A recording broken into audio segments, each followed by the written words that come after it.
Assalamualaikum warahmatullahi wabarakatuh.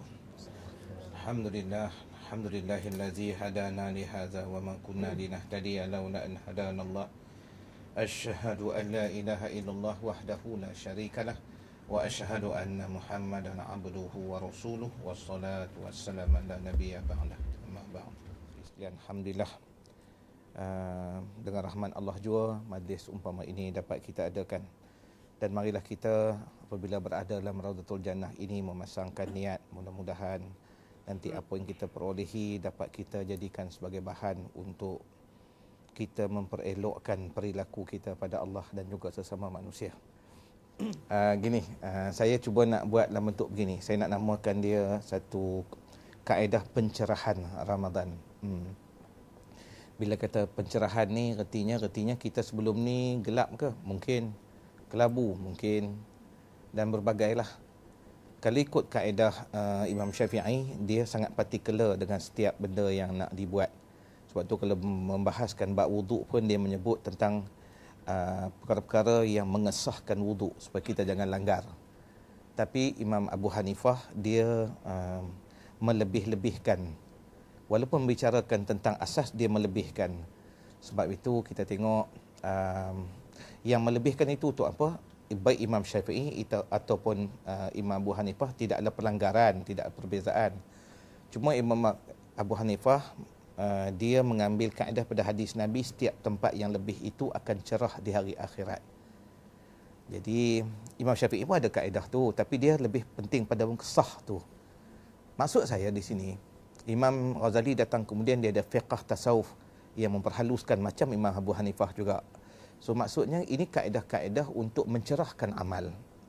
Pencerahan Ramadan juga seumpama beginilah. Bila disebutkan Ramadan itu dalamnya ada as-saum, qiraatul Quran dan qiyamul lail. Ketiga-tiga itu tak boleh hilang untuk mencerahkan Ramadan. Berarti proses tu mesti buat. Puasa tu sendiri mesti jaga dengan adabnya. Bacaan Quran mesti selalu kita lakukan. Baik dengan kita memegang mushaf ataupun tidak memegang mushaf. Dan kemudian qiyamul lail. Untuk biasakan, jadikan tabiat kita dengan lakukan tarawih. Di tarawih itulah satu proses qiyam sebab dia bermula lepas isyak. Bermaksud ini adalah tiga amalan yang akan menjadikan cerah diri kita ketika menghadap Allah Subhanahu Wa Taala. So apa kita nak buat untuk cerahkan ni? Kena buat transformasi. Transformasi bermaksud dalam bahasa Inggeris dia kata satunya change, tukar. Transformasi juga bermaksud alteration. Alter ni apa baiki.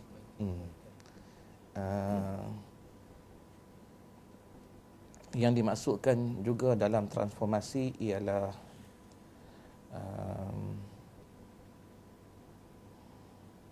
added value, penambahbaikan atas perkara yang dah kita buat biasa, buat tambahnya. So dalam Ramadan, transformasi macam ni kena ada. Saya suka nak buat macam ni contoh. Kita tengok pada hidup kita dululah. Seorang lelaki dengan perempuan, dia berbeza segi kimia dan emosinya. Contoh gini kan, kalau orang lelaki-lelaki kalau dapat satu hadiah, dia boleh kenang benda tu sampai bila-bila tu hadiah. Seorang isteri dia bagi kan, contoh macam isteri dia jahit kopiah kat dia aja. Kalau orang tanya dia, berapa harga kopiah ni cantik tidak boleh dijual kerana ia tiada nilainya. Murah ke? Tak, sebab dijahit oleh isteri. Pasal apa? Suami itu pandang, dia ambil masa celah-celah masak, celah-celah jaga anak, celah-celah duk buat kerja, balik rumah ada masa duk kait pula. So tak boleh beli nilai lah, tu nilai sentimental. Nilai sentimental ni priceless lah. Macam orang sifatkan muzium Topkapi di Turki, the most priceless museum in the world. Tak boleh nilai lah. Sebab dalamnya ada khazanah yang sangat luar biasa, bukan ada ganti dah. So dalam soal ni pun begitu. Tetapi di sisi seorang isteri, apa suami bagi, dia tak gambar macam tu. Dia tak boleh tahan setahun. Mari kita lihat apa yang dimaksudkan dengan kata wanita tu nafsunya 9. Supaya kita boleh faham. Bukan wanita tu bernafsu sangat, tapi dia begini. Bila kita faham, mungkin kita tahu nak kaizen, nak buat penambahbaikan, transformasi dalam hal ni. Supaya kita nampak, nak dapat kasih Allah tidak semudah tu sebenarnya. Nak dapat kasih manusia pun susah. Itu depan mata kita. Jadi kata memang kita kena buat dengan sungguh-sungguh. Ramadan ni masuk mesti kena buat kesedaran. So mari kita tengok yang dekat dengan kita. Mudah-mudahan kita tahu macam mana nak buat dalam Ramadan ni lepas ni. Sebab nak masuk nisfu dah Ramadan ni, tak lama lagi, esok kan. Dah masuk nisfu Ramadan dah. Baik. Contohnya, kalau seorang suami dia bagi kat isteri dia 12 kuntum bunga. Dia mengharapkan setiap bulan isteri dia kenang 12 kuntum bunga ni untuk 12 bulan. Tak jadi. Isteri dia 12 kuntum sekali kau bagi. Dia tak kira 12 kuntum tu untuk 12 bulan. Dia tak kira gambar macam tu. Walaupun suami niat macam tu. Nanti tiap-tiap bulan kau kenangkanlah aku bagi 12 untuk 12 bulan. Kita tak usah duduk masuk dalam perasaan orang seorang reka-reka. Isteri tak boleh jenis macam tu. Contohlah aku dia bagi hak mahal sikit lah. Dia beli handset. HTC One. Kata contohnya kan. Dia bagi. Saya tanya, berapa ni bang? Adalah. Berapa? Adalah. Abang cakap lah berapa? Ada 1,000 lebih sikit. Lebih berapa? Nak tahu juga tu isteri. Sebab nilai tu penting bagi dia. Sebab dia tengok kawan dia pun beli 1,000 lebih juga. 1,008. Kita ingat dengan kita beli tu, isteri kita akan kenang tiap-tiap bulan. Tengok handset, ya suami aku bagi. Tak ada. Sekali tu je. Walaupun mahal. Maksudnya seorang isteri, dia tidak mengharapkan hadiah tu terlalu mahal, tetapi dia nak kerap. Maksud saya bukan kata hadiah, jangan pandang bab handset. Apa saja bentuk. Kasih sayang, perhatian, penglibatan, memahami perasaan, semua tu termasuklah. Keraian dalam istilah yang lain. Appreciation. Contoh-contoh ginilah saya buat. Katalah ujung kita start awal tahun lah kata. Tengok ni satu kaedah di mana dipanggil, baik saya sebut begini lebih mudah. Bahasa saya nak guna sekarang ialah akaun kasih. Macam mana nak bina akaun kasih pada Allah? Kita tengok akaun kasih sama manusia dulu. Ni nak membina akaun, nak update istilahnya, update akaun tu. Kan? So kita buat begini, contohnya awal tahun suami tu kata gini, yang abang ingat ujung tahun ni abang nak bawa yang pergi bercuti di Phuket ke luar daripada Malaysia kan, di Bali ke contoh-contoh kan, dia sebut macam tu kat isteri dia, pergi Vietnam ke. Ya betul ke bang? Betul. Abang tengah kumpul duit ni, ujung tahun kita pergi bulan 12 nanti. Anda tahu tak, kita sebut dia macam tu, isteri ni dia punya akaun dia ting, dia terus naik. Tengok esok dia akan pergi ke pejabat. Dia pergi ke pejabat, dia akan cerita, kau tahu laki aku nak ajak pergi Vietnam. Ting! Maksudnya setiap kali dia bercakap, dia sedang menambah kasih dia. Dia tahu. Lepas tu kawan-kawan dia pula kata apa? Ya Allah bagusnya. Laki aku tak ada pun nak ajak aku pergi sana. Ting! Maksudnya suami dia dah lebih dah banyak pada orang lain. Lepas tu orang lain nak main jumpa dengan dia. Betul ke laki akak nak akak? Ya betul. Ting, ting, ting, ting. Macam itulah dia naik setiap kali. Cuma pastikan hujung tahun jangan tak bawa. Kalau tak bawa, dia beli batu nisan 2 biji tak kat pintu depan rumah. Betul. Ini kaedah. Dia cerita macam mana sebenarnya kita nak update akaun kasih tu supaya dia kekal dalam diri manusia tu. Baik, bagaimana seorang ibu kekalkan dan bina start update akaun kasih sejak kita lahir lagi. Dia dah buat dah. Dia duduk kat tepi kita. Ayah ni fulfill physical needs keperluan-keperluan lahir dalam rumah. Dan ayah sangat mengharapkan anak dia faham. Ini adalah kelemahan diri seorang lelaki. Sebenarnya dia tak patut buat macam tu. Sebab seorang anak kita kena ingat, dia juga perlukan belayan, dia nak akan, apa cikgu orang Kedah kata? Apa? Bukan peluk apa? Kapok.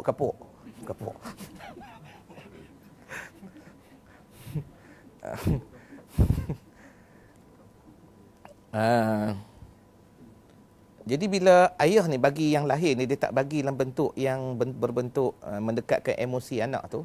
So anak tu kosong lah kepada ayah update. Anak tu jarang pula update akaun dia pada ayah. Saya selalu suka kata macam ni. Kadang-kadang bila anak saya telefon pun kan, yang duduk kat kolej kan, kadang-kadang kat asrama kan, dia telefon, anda faham tak maksudnya gini? Dia tengah duduk kat kursi tu, katalah kat asrama dia ke, duduk rehat kat katil dia ke, dia tengah plan nak cakap dengan mak dia. Tahu tak? Dalam kotak memori dia, mak dia. Lepas tu dia pun call. Assalamualaikum. Waalaikumsalam. Udah nesor jawab. Ayah dia kata. Lepas tu dia kata, ayah ke? Ni habis apa? Faham tak? Masuk dalam dia punya kotak memori, dia tak install lagi ayah tu. Dia ada mak. So bila ayah dia telefon, dia macam terganggu. Dia punya tu. Baru nak masuk kan. Baru nak install. Ayah kat rumah ke? Habis ni kat mana? Faham tak? Berarti dia memang tak ada betul rupanya. Memang tak ada. Ayah okey ke? Dia dah start slow sikit. Dia dah start install lah tu. Ayah okey ke? Ayah okey. Kita pun tahu dia nak cakap dengan mak dia. Nak cakap dengan Umi ke? Oh yo. Kita pun bagi kat mak dia. Bila bagi, kita tengok dia duduk cakap. Mak dia pun duduk gelak. Dia duduk merepek apa? Jealousnya ayah ni kan. Maksud saya, ayah dia jangan update. Itu kelemahannya. Mak ni dia duduk tepi anak dia. Kadang dia pergi peluk anak dia. Betul dia tanya macam mana khabar? Sekolah ni macam mana? Ayah ni tak. Sampai kadang lepas SPM pun kalau budak tu tak berapa nak elok ke, ayah takkan ambil berat dah. Mak tak jarang keluar perkataan tu. Perkataan-perkataan macam tu dia akan luka. Saya tengok bila ada ayah-ayah lepas nak pisah dengan anak, ayah dia peluk anak. Saya tengok anak-anak semua tangan duduk macam ni tau. Dia tak angkat tangan pun nak peluk ayah. Pada ayah hari itulah dia rasa betul-betul dia akan terpisah dengan anak dalam tempoh yang agak lama. So waktu itulah ayah baru angkat. Dia nak kapok anak dia tu. Kan? Bila kapok, anak duduk bawah tangan macam tu je. Saya rasa dalam hati anak kata apa? Berlakunya orang tua ni. Dia maksudnya, dia tak install pun peluk tu. Dengan ayah, tak ada. Jadi bila ayah dia angkat, bagi dia tak ada apa lah. Ayah ke, kotak ke, kan? Dinosaur ke, tak tahu apa. Dia tak tahu siapa yang peluk. Tapi bila saya tengok, bila mak ambil alih, lepas ayah mak peluk, anak tu lama duduk kat atas bahu mak dia.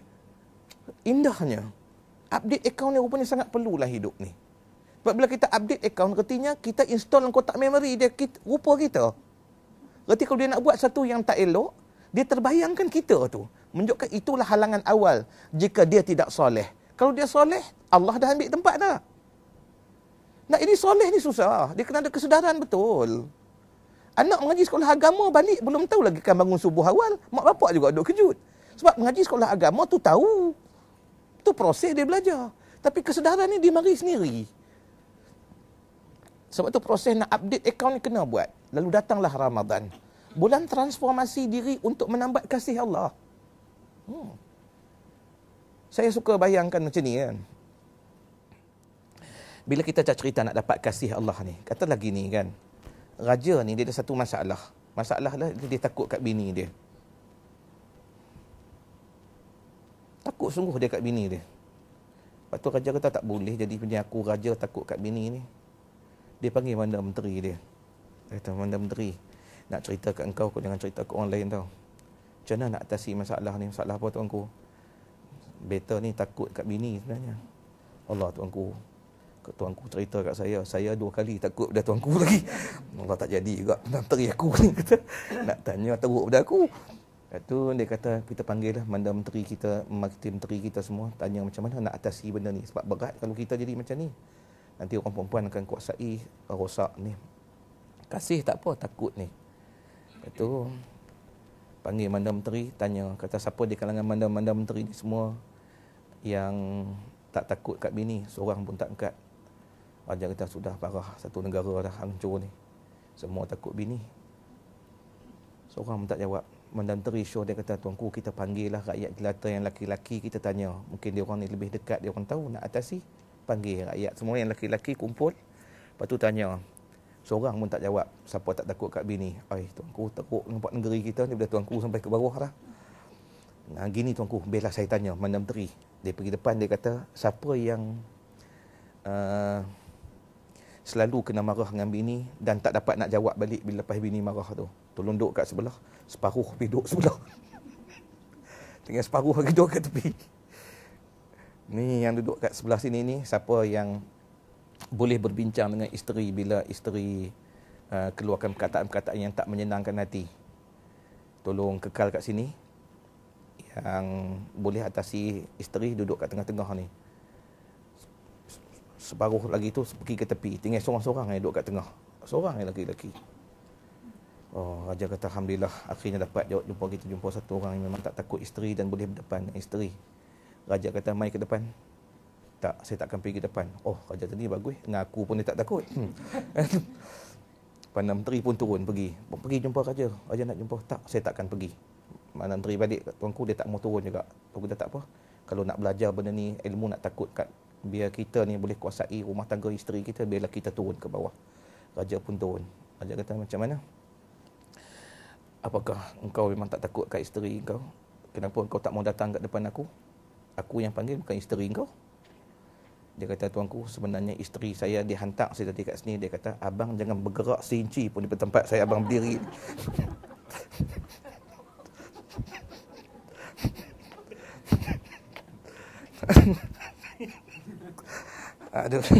Raja kata hancur. Teruk. Lebih teruk dah kita rupanya. Kata raja duduk tepi dia, termenung kejap. Perdana Menteri pun termenung duduk dengan dia. Kenapa kau jadi sampai macam ni? Kau teruk dah kami semua nampak. Dia kata, tak. Saya sebenarnya bukan takut pada isteri saya lah, istilah takut dia marah. Saya takut kehilangan dia. Ni bagus. Maksud kau? Dia kata, saya balik ke rumah, isteri saya tidak pernah lewat pun menjaga saya. Dan dia tahu bila nak bercakap dengan saya. Dia tengok saya letih, dia diam dulu. Kalau ada anak-anak yang berlari, dia akan panggil anak-anak tu. Jangan ganggu saya, biar saya dapat rehat dahulu. Dan dia sediakan makan untuk saya. Jika dia tahu saya tidak suka, maka dia akan perbaiki cara dia menghidangkan makanan ataupun makanan yang dia masak. Saya sebenarnya, saya takut kehilangan kasih dia. Sebab tu saya berdiri di sini. Saya tahu kenapa dia minta saya berdiri di sini. Dan saya tidak tahu hal tu. Rupanya dia ada isteri yang sangat bagus. Allah pimpin isteri dia. Gamaknya nak bagi tahu belajar, suruh raja tu belajar. Jadi di sinilah kita nak belajar sikit. Ramadan yang datang pada kita sebenarnya untuk memburu kasih Tuhan tu. Takut Tuhan ni mudah nampak. Tapi takutnya kita takut Tuhan hilang kasih dia pada kita. Kita senang nak tahu je. Hujung Ramadan nanti, katalah penyimpan mohon besar raja-raja istiharkan. Kata hari esok adalah 1 Syawal. Ataupun hari berikutnya 1 Syawal. Artinya malam tu dah tak ada tarawih dah. Jika kita menggunakan istilah tu, alasan tu kita kata apa? Kita semayang di rumah lah. Tak payah pergi masjid sebab dah tak ada tarawih. Maka kita tahulah malam itu kita gagal lagi untuk Ramadan di tahun ini. Sebab tarawih itu bukanlah besar. Tarawih itu sebenarnya kalau kita lihat hanyalah jalan untuk Tuhan nak bagi kasih kat kita. Lepas Ramadan kau boleh tak istiqamah solat di masjid, di surau, solat berjamaah tu. Itu je. Jadi kalau kita walaupun diistiharkan malam ni dah tak ada lagi tarawih dah sebab 1 Syawal besok, kita boleh lagi tarik tangan anak kita atau kita sendiri pergi ke masjid atau surau. Bermaksud kita telah pun berada di atas track orang soleh. La'allakum tatakun tu sedang berlaku. Tapi kalau kita tak dapat nak pergi, kita ada alasan. Artinya kita tahu tarawih tu hanya rutin. Kita berbuat bukan dengan kesedaran. Buat dengan sedar ni macam ni lah kan. Macam ni kita nak letih sikit kan, kita tak pergi makan kan, tengah hari ataupun petang lagi, kita kata rehat kejap lah kat surau. Dah nak rehat kat surau, takkan nak rehat saja. Kenapa kita cari surau? Sebab senang kita nak solat zuhur dan asar di awal waktu. Sebenarnya proses tu sedang berjalan. Proses menjinakkan diri kita untuk tunaikan solat di awal waktu tu sedang berjalan. So proses-proses ni lah kita akan lalu dengan sedar. Serupa juga macam berbuka di awal masuknya, kita buka dengan keluarga. Prosesnya ialah kita tunai solat maghrib di awal waktu. Orang Malaysia paling susah nak buat solat maghrib awal waktu sebab faktor pasar malam. Betul, kita tengok betul-betul. Pasar malam mengganggu betul solat maghrib awal waktu. Tapi bila ada je berbuka awal, maka dengan sendiri kita tunai. 30 hari kita biasa buat macam tu. Mustahil tak ada perasaan di dalam diri kita lepas Ramadan keinginan nak buat maghrib awal waktu. Melainkan jika kita anggap berbuka maghrib awal waktu sebab nak makan je untuk berbuka puasa. Jika gitu hilanglah barakah Ramadan tu. Sebab tu setiap benda kita buat, kita kena tahu kasih Tuhan sedang berjalan di atas diri kita, di atas transformasi yang sedang kita buat di bulan Ramadan ni. So transformasi macam ni lah yang kita nak kena buat selalu untuk kita dapat kasih dan perhatian Allah Subhanahu Wa Taala. Tuan-tuan, perempuan, saudari yang dikasihi, saya suka juga mengajak kita untuk melihat pada sudut transformasi dalam bentuk-bentuk bukan hanya melibatkan soal macam kita hidup, kita berkeluarga, tapi juga dalam soal gerak kerja kita. Kadang-kadang kita terlepas pandang perkara-perkara yang kecil yang datang dalam hidup kita kerana kita anggap benda tu tak ada apa-apa. Tapi saya kira Ramadan ini adalah bulan untuk kita buat pemulihan terhadap kelonggaran-kelonggaran yang sering berlaku dalam hidup kita. Dia bukan bulan untuk rehat, tapi bulan untuk kita buat tengok balik, suluh balik kelonggaran ataupun kekurangan-kekurangan yang pernah terjadi di luar bulan Ramadan untuk kita kaizen buat penambahbaikannya. Cuma saya nak sebut begini lah. Dia akan sampai satu tempoh umur di mana kita kurang dah buat transformasi. Dia akan sampai satu peringkat umur di mana transformasi ini berhenti apabila kita mula melihat kepada kita punya pasangan itu juga telah merosot melakukan penambahbaikan. So saya nak pesan sinilah pada kita. Oleh kerana Ramadan ni datang pada kita, dia mengajar kepada kita satu arti menambah kasih pada Allah, sebab Allah tidak pernah mengurangkan memberi kasih pada hamba walaupun derhaka seorang hamba itu. Kurang kita buat kat Tuhan macam mana pun, dia tetap memberikan pada kita sebaiknya apa yang kita perlukan dalam hidup. Jadi mari kita belajar mengambil sebahagian daripada apa yang Allah didik kita ni, kita buat kepada orang yang dekat dengan kita. Maksudnya kita buat tu sebab memang kita rasa aku patut buat. Jadi kita kuranglah dipengaruhi oleh faktor-faktor keliling, orang, persekitaran yang mendorong kita untuk jadi kurang. Sebab benda ni mudah sangat mempengaruhi kita.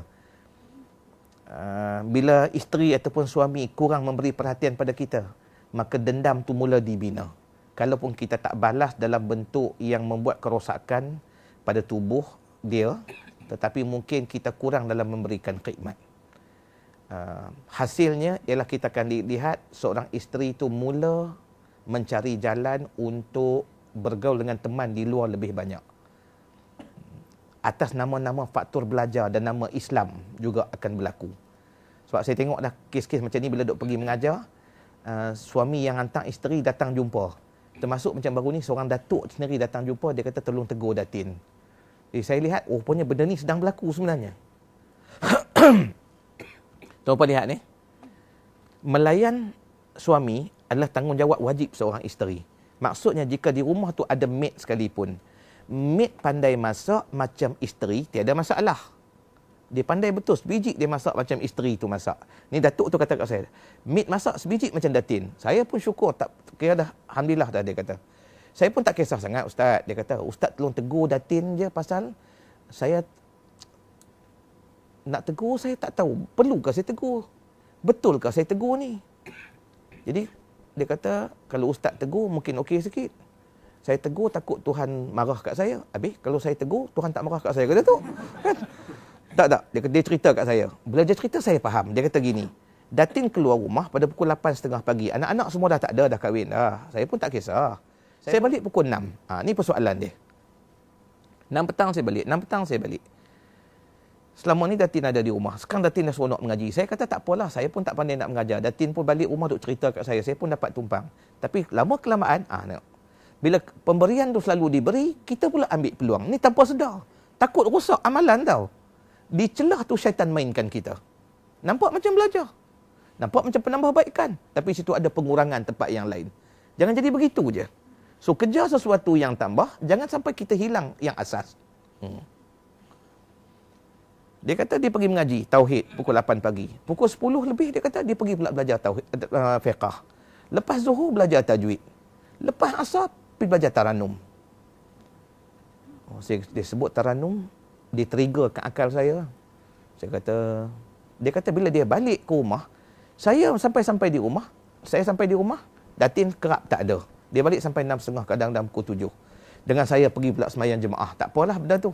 Tapi saya terasa betul hati saya, bila maid angkat je senduk nasi tak ke pinggan saya, hancur hati saya. Tuan-tuan faham maksud saya?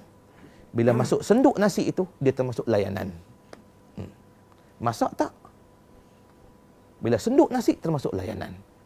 So isteri kena ada dah. Datuk terkerap dah, saya tak pernah dapat pun datin sendukkan nasi.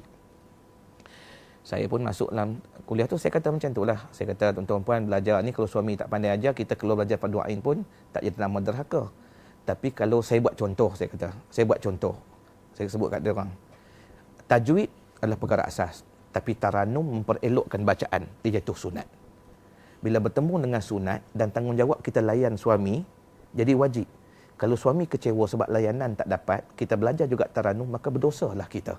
Walaupun nampak macam taranum tu suatu yang menambah kebaikan. Tuan-tuan boleh faham maksud saya kan? Ini perkara-perkara yang sangat utama tau dalam hidup kita. So, Ramadan datang kepada kita nak jelaskan hal-hal macam ni lah pada kita. Supaya kita nampak, kita duk buat kemaskan yang sunat ni, mesti buat dengan kesedaran. Sebab dia sebenarnya sedang memproses amalan fardu kita yang rosak selama ni. Nak cerahkan balik amalan fardu tu. Kita dah dekat nak balik, kan? Kita tambah duduk kat tempat yang memberikan khidmat yang banyak pada manusia, tak kira lah di mana-mana pun. Kita mesti ambil perkiraan macam tu. Sebab anak tu sedang duk tengok kita. Tu, kadang-kadang kita pergi, bagi tak bagi duit kat orang, cara kita bercakap dengan orang tu, anak tu jadi macam tu juga. Tuan-tuan, benda-benda macam ni maksud saya. Kita kadang-kadang kalau kita tak hati-hati kan, kita terlepas banyak benda lah hidup ni. Kita semayang, kita puasa. Tapi mustahil kan. Maksudnya kalau kita buat transformasi, bagus sunat kita, kita buat dengan sedar, kita memperkemaskan yang fardu, mesti malam akhir Ramadan nampak dah berjayanya kita. Sebab bila makin baik amalan kita, makin halus, maka akhlak kita dengan manusia juga mesti makin terpuji. Tapi kalau makin rosak, makin cacat akhlak kita, daripada mulut sampai ke tangan kaki kita juga tak bagus, berarti kita tahulah kita dengan Tuhan tu sedang rosak tu. Inilah maksud saya hari ni nak ajak kita buat pencerahan. Sebab saya suka gambarkan begini lah. Orang panggil buat kuliah, saya suka buat satu tajuk, saya ada slide dia. Andainya Ramadan tiada lagi bagi kita. Itu je lah. So jika kita dah minta kat Tuhan, ya Allah, ni sabri ya Allah. Andainya Ramadan terakhir bagiku dan aku tak jumpa lagi dia selepas ni, janganlah kau matikan aku sebelum kau senaraikan aku dalam senarai orang takwa. Maka Tuhan panjangkan umur yang bernama sabri ni, contohnya, jumpa Ramadan tahun ni. Sebab Tuhan kata, aku bagi peluang kat kau. Sebab kau minta sangat. Aku nak kau jumpa aku jadi orang soleh, orang takwa. Dan inilah Ramadan. Sekolahnya untuk kau jadi demikian. Maka saya kena tengok betul Ramadan saya tahun ni. Saya mesti tengok sungguh-sungguh. Apakah penambahbaikan, transformasi yang boleh saya buat untuk jadikan saya jinak betul melakukan amalan fardu tu atas dasar patut saya buat. Bukan saya terseksa lagi buat.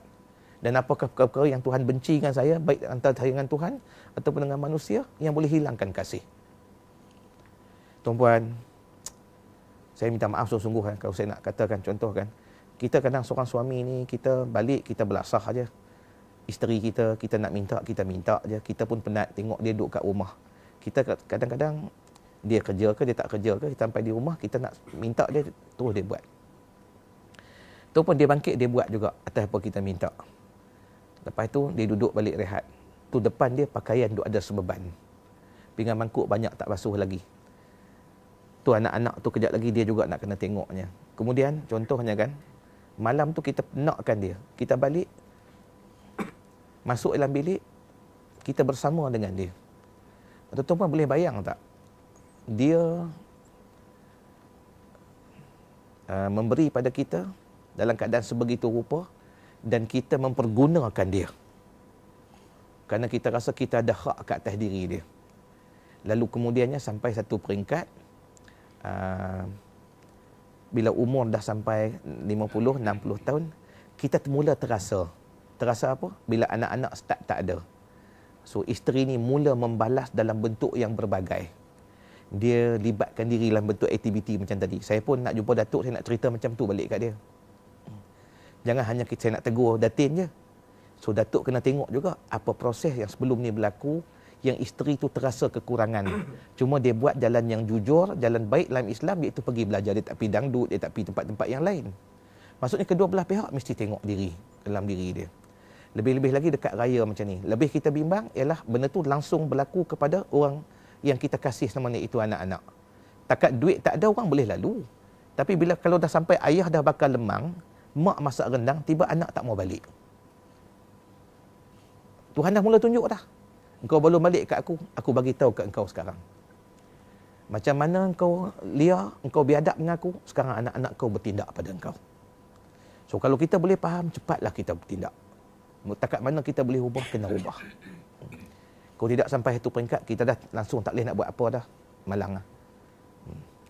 Saya suka nak gambarkan buat satu benda tu jangan buat atas dasar rutin je lah. Itu je lah. Buat dengan kesedaran setiap benda tu. Kalau kita pergi ke masjid, kita tahu kenapa kita pergi. Kalau kita baca Quran, kita tahu kenapa kita baca. Ni bab-bab dengan Tuhan lah kan. Kalau kita perlu membaca, kenapa kita perlu membaca?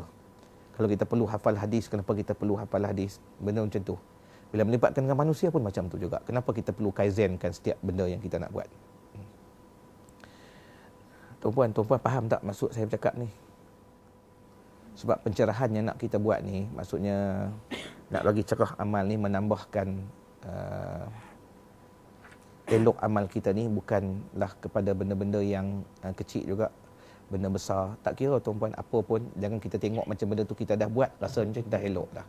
Macam solat kan, kita dah solat, pergi pula berjamaah, kita rasa dah elok. Tapi kalau Imam Nawawi kata apa? Kamu selalu berhubung dengan orang dan bau mulut kamu ganggu orang. Sebab kita kena ingat tau, bila kita tak makan, maka makanan-makanan kita makan jadi asid tu kan. Dia asid tu tendang balik ke atas. Lebih-lebih makanan yang kita ambil yang ataupun minuman tu, dia kalau makanan berasid yang jenis apa? Ni organ-organ ni. Dia kuat asidik dia. Ataupun minuman bersusu, dia tendang balik ke atas. Bau tu memang kuat betul. So, kalau kita orang yang bermasyarakat, jumpa dengan orang, bercakap dengan orang, pergi jumpa klien ke, Imam Nawawi kata, harus kamu untuk kamu menggosok gigi kamu. Melainkan kamu seorang abid. Kamu seorang abid. Duduk je, tak buat benda yang lain. Tak apa, memang bau mulut kamu lebih wangi pada kasturi. Kita kena ingat juga benda-benda macam ni. Kan? Baik, kita tengok lagi bab-bab yang lain. Pencerahan dalam bab tubuh badan juga mesti kita ambil kira sebagai penutup sikit kat sini. Apabila kita duduk atas ekuator, garisan khatulistiwa ni, kita punya humidity, kelembapan tinggi, kita mudah dehydrate, kekeringan air dalam tubuh. Biasanya kita akan kurang 70 ke 85% glukos dalam badan. Kenapa kita diminta untuk berbuka dengan tamar? Dalam sebiji tamar saja, dia ada kandungan glukos dalamnya 70 ke 85%. Exactly dengan kekurangan yang kurang pada tubuh kita dalam tempoh 14 jam kita berpuasa.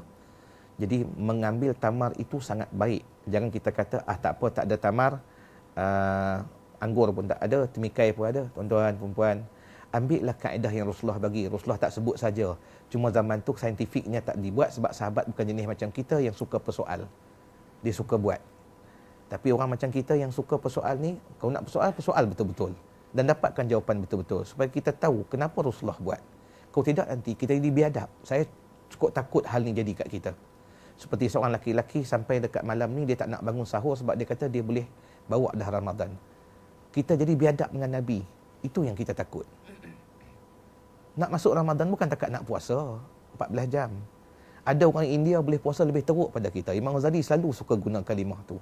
Tidak malukah kamu orang yang sedang salik kepada Allah, kepada para pendeta Hindu yang boleh bertapa di puncak gunung tanpa makan sehingga 40 hari. Ada orang lagi dahsyat pada kita. Kau tak nak sebut tak makan. Tapi masuk dengan beradab. Mesti ada sebab dia. Kalau Rasulullah sahur, sahurlah. Tak nak ambil kaedah Rasulullah. Rasulullah makan waktu berbuka kurma yang basah. Tapi bila sahur kurma yang kering. Kenapa? Sebab kurma kering ni tahan lama dalam badan. Dia lambat dia punya pencairannya. Di tubuh kita sempatlah untuk kita bawa sampai ke petang. Buka puasa 3, waktu sahur 5 ataupun 7. Lebih sebab apa? Waktu sahur sebab nak bawa badan. So ambillah kaedah Rasulullah tu. Jangan langsung tak bangun. Kau tak larat buat qiyamul lail. Tak apa. Setengah ulama kata apa? Oleh kerana tarawih tu termasuk qiyam sebab dibuat selepas daripada isyak. Maka kekallah buat tarawih. Jangan bila balik ke kampung ataupun sampai 20 Ramadan langsung tak buat dah. Sebab dia lah proses qiyamul lail. Dan Allah suka kepada orang yang qiyam. Bukan hanya nak ambil solat isyak saja nak buat fardu, tapi qiyam. Cuba anda bayangkan, kan kita semua bayangkan. Siapa yang pernah pergi belajar di Syria, kebanyakan zawiyah-zawiyah zikir, mursyid-mursyid yang ada di situ, dia biasakan lepas pada solat isyak, buat sunat ba'diyah. Isyak lepas sunat ba'diyah, sendiri-sendiri, dia orang kumpul balik untuk buat witir secara berjamaah. Tak mau tinggal witir. Witir dibuat secara berjamaah. Rasulullah waktu sakit dia, cuba kita tengok dalam Nas. Rasulullah waktu sakit 7 rakaat sampai mati. Sebelum dia buat sampai 11. Tapi waktu sakit Rasulullah tak larat nak buat banyak dah, 7. So nak jadikan kebiasaan dah ada hidup Nabi satu dalam diri kita. Kita tak banyak buat sunat pun. Jadi kita nak ambil lah benda-benda berkat sikit-sikit tu, bawa lah hidup kita. Supaya nampak pencerahan Ramadan itu ada dalam diri kita. Tuan-tuan, kalau tuan-tuan tanya saya ataupun tanya orang lain kan, kenapa hal-hal macam ni datang singgah dalam hidup kita? Gini ya tuan-tuan, kalaulah negara dunia ini kekal baqa', tak apa tuan-tuan. Tapi dia bakal fana'. Akhirat tu baqa'nya. Bila dibawa ke ruh manusia tu, seperti Imam Qurtubi sebut dalam kitab kematiannya kan, dibawa dia ruh manusia itu, dia lintas Ailiyin, dia pergi ke Sijin, kita tahu dah, hancur dah kita. Kalau singgah di Ailiyin, Allahu Akbar, berkumpulnya semua roh orang soleh tu. Semua roh soleh duduk di Ailiyin. Kalau kita terlepas dia, tiba-tiba mati orang kemudian, orang tu pun masuk. Maka bersembanglah mereka. Seperti Imam Qurtubi sebutkan daripada hadis Nabi yang banyak. Bersembanglah mereka. Sebab nak cerita pengaruh Ramadan pada kita ni. Mudah-mudahan dapat buat transformasi yang akan jadikan kita jernih dah selepas ni. Bersembanglah sama mereka. Pergi berebut nak pergi jumpa dengan dia. Berkata sebahagian yang lain, biarkan dia, kan dia baru letih, berat menanggung derita, dicabut nyawanya, biar dia rehat sekejap. Dan lepas tu dia orang pergi jumpa dengan dia. Macam mana kampung kita, macam mana teman-teman sekampungnya datang, teman-teman setamannya datang. Macam mana taman kita sekarang ni? Ramai ke orang? Ramai dah orang sekarang ni. Sampaikan Rasulullah sebutkan apa? Ditanya tentang kucing. Kucing aku dulu macam mana? Lepas itu anak kamu tak mau bela dah, dia bagi kat orang lain. Ya ke? Sampai begitu mereka sembang. Artinya sampai detail macam tu pun dia sembang. Kemudian mereka bertanya, sahabat aku dulu tu, sebelum aku mati, aku sempat pergi ziarah dia, dia sakit teruk pada aku. Dia sihat balik ke lepas tu? Tak Dia dah mati dah. Lepas kamu mati 3 hari dia mati. Maka terdiamlah semua mereka. Kenapa? Dia tak ada Ailiyin. Menangislah sahabat-sahabat ni semua. Kerana dia tahu sahabat baik dia duk ada kat Sijin. Lintas je Ailiyin. Tu yang takutnya. So Ramadan ni datang nak bagi kita semua ni berkumpul di Ailiyin je. Jika sebelum ni nama kita, kan dia terbuat Itqun. Tidak ada seorang ulama pun kata Itqun tu dijauhkan pada neraka. Itqun tu kalimah dia memang kemerdekaan. Kemerdekaan. Artinya memang betul ada di kalangan kita, walayazubillah. Nama ni memang dah ditulis dah. Dia Islam tapi ditulis sebagai ahli neraka. Kau tetap kena rasa. Tu nak pergi Sijin tu. Mati nak dihantar ke Sijin dah. Derhaka dengan orang kafir kumpul sekali. Tak berat ke? Duk kumpul dengan semua orang yang sedang muka-muka, semua muka tercalar akidah tu. Ada muka yang dah gelap betul. Sebab tak ada langsung Islam dalam diri dia. Dan kita pergi duduk tumpang dalam tu, wala'ayazubillah. Nama dah ada dah. Cuma dia minta dengan Tuhan, jangan Tuhan kau matikan aku. Ramadan dia lalu dengan baik. Dia buat transformasi betul terhadap dia dengan Allah dalam bulan ni. Hujung Ramadan, Allah padam namanya. Allah padam namanya, daripada daftar ahli nar ditulis nama dalam daftar ahli jannah. Berarti dia berjaya Ramadan tu. Dialah penghuni Sijin sebelum memasuki jannah hakiki. Tuan-tuan, marilah kita buat pencerahan amal kita ni. Perhatikan dia dengan sungguh-sungguh dan buat dengan kesedaran. Setiap sesuatu yang ada dalamnya itu mengundang akibat yang besar, kesan baiknya dalam hidup kita di sekarang ataupun akan datang nanti. Tuan-puan yang saya kira ini sajalah pesan saya sedikit tentang pencerahan Ramadan dan transformasi yang nak kita buat. Mudah-mudahan dapat kita perhatikan dengan lebih mendalam dan tersusun untuk kita melakukan tindakan susulan. Kita bukan tak buat baik dah, tapi kadang-kadang kita buat atas kebiasaan. Tapi marilah kita buat atas kesedaran. Wallahu a'lam. Assalamualaikum warahmatullahi wabarakatuh.